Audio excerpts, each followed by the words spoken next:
I-University eJohannesburg ivulele amehlo ngemigomo yayo yomjovo wengogwana engumabhubhisa i-COVID-19.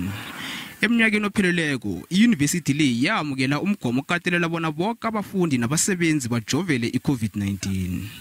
Lokho ekutsho ukuthi nangabe ukajovi awakamukeleki ukungena emakhampasini we-University le namkha ukusebenzisa ezinye insiza zayo. Lesi sicundo esihlatshwa kumbi ngilabo abajamele amalungelo obuntu. It is unscientific, irrational and unconstitutional.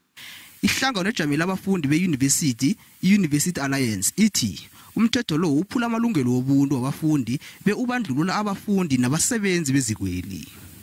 Abanye abafundi abangakajovi batsho bavinjelwa ngitsho nokutlola inhlahlubo zabo. Umfundo owenza umnyaka wesibili ku-industrial psychology uthi ubhalwele ukutlola njengoba bangakajovi. Being forced to do something that you don't want, I don't think it's a right thing. I-University le akusiyo yodwa ebeke umgomo okatelela ukujova.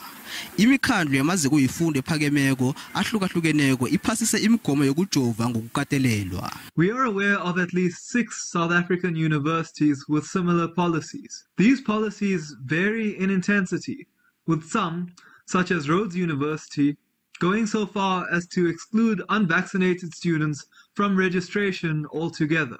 Lokhu kutsho bona abafundi nabasebenzi abafuna ukungena emakhampasini nokulalamela indawo ezivamileko bafanele batshengise ubufakazi bokuthi bajovile.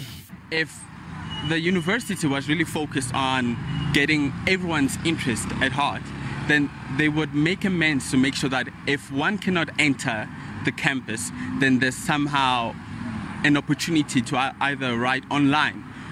Umkhandlu ojamele abafundi be-University eJohannesburg uhlabile umgomo lo waphakamisa bona usulwe njengombana na ungaraga abanye abafundi bangagcina bakhutshiwe ehelweni labafundi.